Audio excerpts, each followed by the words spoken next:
Rasulillah wa ala alihi wa sahbihi wa man wala. Alhazai da sauran jama'a da kuma ma yan uwa malamai masu yi ma alhazai jagoranci.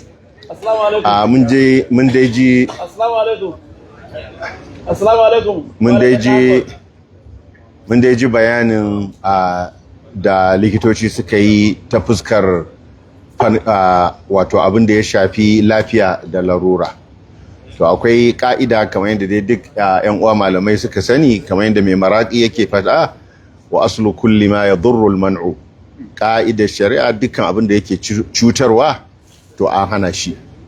To kuma wannan daga irin bayanan da muka ji, wato cutar da ake samu in an fita zuwa ga wannan dutse cuta ce wato ko in ba ta zamanto mutahaqqiqa ba za ta zamanto maznuna dhannan rajihan, wato bisa zato mai rinjaye cewa ko ma kana da lafiya zaka cutu. To kuma abinda ma yake wajibi in akwai cuta yana faduwa, ballantana abinda yake ba mustahabbi bane, zuwa aje a tsaya aje a hau wannan dutse ba mustahabbi bane. Sunan ma da ake ce masa Jabalur Rahma suna ne wanda yake a tarihance ma ba a san, masu malamai a cikin littafi ma ba su faɗi, sun ce ba a san lokacin da aka so mace masa haka ba.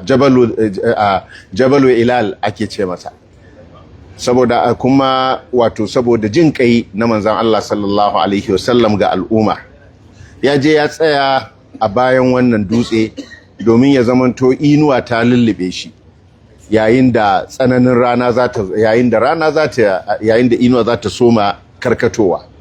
Kuma da ya tsaya a wajen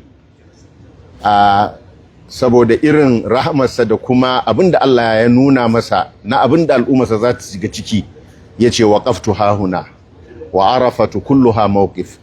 Anan na tsaya, dukkan filin Arafa wajen tsayuwa ne. Saboda haka wannan ya tabbatar da kanta babu wata falala. Kuma a cikin tafiyar zuwa ga dutsen Arafa, abinda yawanci malamai muna ji suna ta faɗakarwa akan wannan, cewar bayan cewa babu wata falala akan zuwa wajen, to kuma akwai bayan kuma hadarin lafiya da mutum zai samu, akwai kuma hadari ma akan addinin mutum, domin yayin da mutum ya tashi tafiya din nan zai bijirar da kansa ya zuwa ga miyagun abubuwa. La'alla a cikin tafiya din nan wani ya bangaje shi sai su fara jidali. Saboda kaga daga an yi jidali kaga hajjul mabrur ya tafi. Wani a cikin wannan tafiyar zai yi gane ya ga abin da bai dace ba, abin da zai motsa masa sha'awa, a samu rafasu. Ga nana Aisha radiyallahu anha ta ruwaito cewa manzon Allah sallallahu alaihi wasallam ya ce wannan rana ce wanda duk ya tsare jinsa da ganinsa Allah zai gafarta masa zunubinsa. To daga cikin tafarkin da mutum zai tsare jinsa da ganinsa kuwa ya bi tafarkin salama, kamar yanda malamai magabata suke cewa wala na'dilu bis salamati shay'a, ba abinda muke ganin cewa yayi daidai da abinda zai kawo aminci daga bijirar da kai ya zuwa ga fitina. To duk wayannan dalilai da kuma abinda professor ya faɗa, wannan yana kuma ƙarfafa dama abinda malamai suke ta faɗa, cewa tafiya din nan a fita a je dutsen Arafa din nan babu wata falala a ciki, kuma abubuwan da ke cikinsa na cutarwa ya fi amfani. Sannan na ƙarshe yawanci abinda ake samu, waɗansu daga wannan fitar sun rabu da tawagarsu kenan. Wataƙila alhajin farko ne, dawowar ma haimatasa ba zai iya ba, daga ƙarshe da shi da ya haɗu da alhazansa wataƙila sai a garin Makka ko kuma ma sai an dawo kwanakin Mina. Wani lokaci ma mata ne za a sanya su a cikin wannan su je su shiga cikin halin galabaita. Saboda haka ilimin likitanci da kuma abinda ilimin addininmu na fiqhu ya nuna mana wannan abu ne wanda ya wajaba, wato a faɗakar da alhazai kada a je a zauna inda ake yi addu'a. Allah madaukakin sarki ya sa mu dace da alhajjul mabrur wa sa'yul mashkur. Professor, Allah ya saka muku da alkhairi akan wannan faɗakarwa. Jazakumullahu khairan. Alhamdulillah. That's for the benefit of others.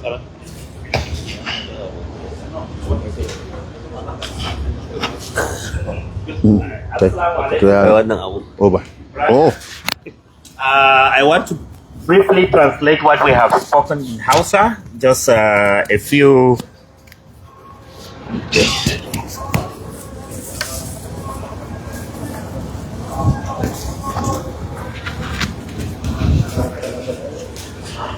I want to speak briefly for 1 minute what we have spoken about the dangers of going out to Arafat mountain during this very high heat period that some pilgrims will want to go and physically mount the Arafat mount.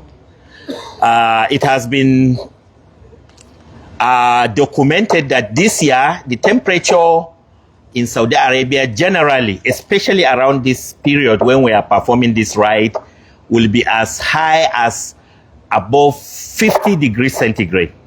This is what we consider a very dangerous temperature. You know, the body temperature is a little bit 36 degrees. So if you go to 50 degrees, you can see you are virtually burning the skin, and by extension the water content of the body and all this.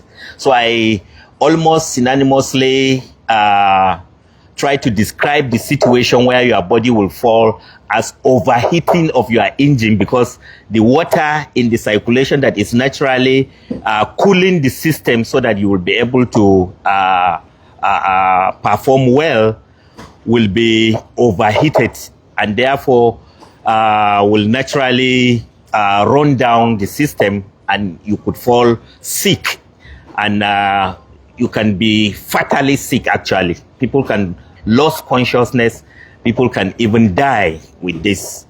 The condition further to a severe form of heat exhaustion that we call heat stroke. You know the stroke, we use it in hypertension stroke. You are paralyzed. So you can have what we call heat stroke, and this can lead to dangers that can lead to sometimes losing one's life.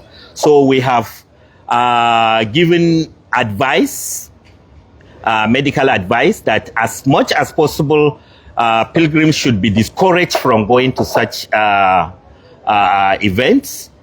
Where they feel they want to go and they feel so much about going, then we have also given some medical advisories.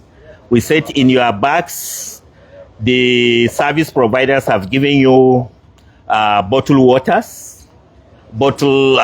of water. Try to carry with you some water, and as you go along, you will be taking gulps of water from time to time, and as soon as it finishes, get some. And we said you don't have to be thirsty to be drinking this water continuously. Actually, keep taking it so that it will be going out slowly. You will notice generally, even though we have very high heat in Saudi, we don't sweat like at home. When you sweat, the water comes out, and by the time it evaporates, it lowers your temperature. But this one, your degree of sweating is not as much as what we do there. Therefore, the heat almost remains in you and creates what we call overheating in local terminology that you may understand. So as much as possible, please, this is highly discouraged.